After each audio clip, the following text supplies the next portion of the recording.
Have you ever wondered how fantasy authors create fictional languages for their stories?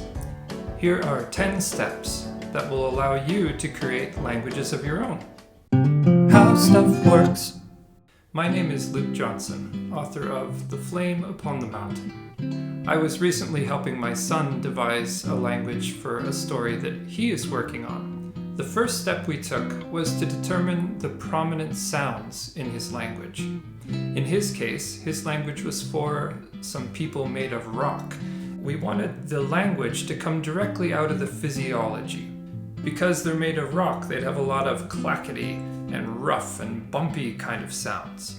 So lots of R's and B's and P's and clackety K's. Our second step was to determine the vowel sounds. And since this was for a rocky people, we went for the long, hard sounds of the vowels in place of the softer ones. Third, we made a similar list for consonant sounds, for what sounds to include and which to exclude. The exclusions are just as important as the inclusions, since that'll change the character, the feel of the language. In his case, we got rid of soft sounds like TH or SH, favoring a hard B instead of a softer V. With our sounds figured out, the fourth step was to make a big list of simple, basic verbs in English. So on a fresh sheet, we just wrote down in a few columns basic verbs like sit, stand, do, go, not getting into more specific verbs yet, like run, walk, jog, charge, because all of these could be derived from the simpler form of go. Now the fifth step is where the real fun began. My son wanted his language to have an ancient feel, so we decided to use the triliteral root system used in some ancient languages such as Hebrew and Aramaic and Ugaritic and Arabic. This just means that the basic verbs are formed by 3 letters, such as katal or safat. These triliteral roots become the core of the new language.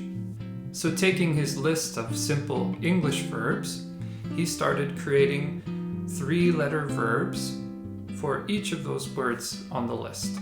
Step 6 was to make use of these 3-letter verbs and to start adding prefixes or suffixes to turn these into noun forms.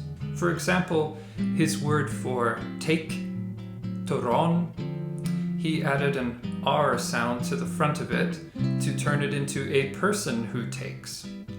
Rotron, so that becomes a taker, or the word for thief.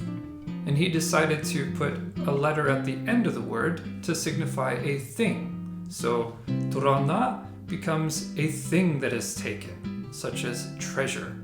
The 7th step is to develop a system of vowel changes to mark tense differences for the verbs, so that you can communicate past tense or future tense or other forms such as subjunctive or imperative, things like that.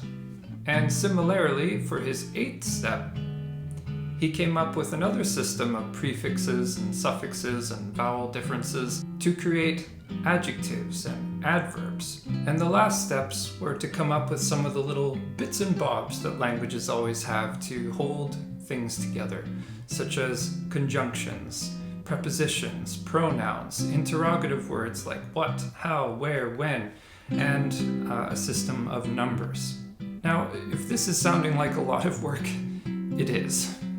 You could, of course, just create a little bit of a language on the fly, just enough for a bit of conversation or for characters to read a sign that they come across. But if you go through a more philological process of determining who your people are, the culture they have, how their physiology and culture might express itself into language, the language will feel rooted and intuitive, and it'll add depth and dimension to your story.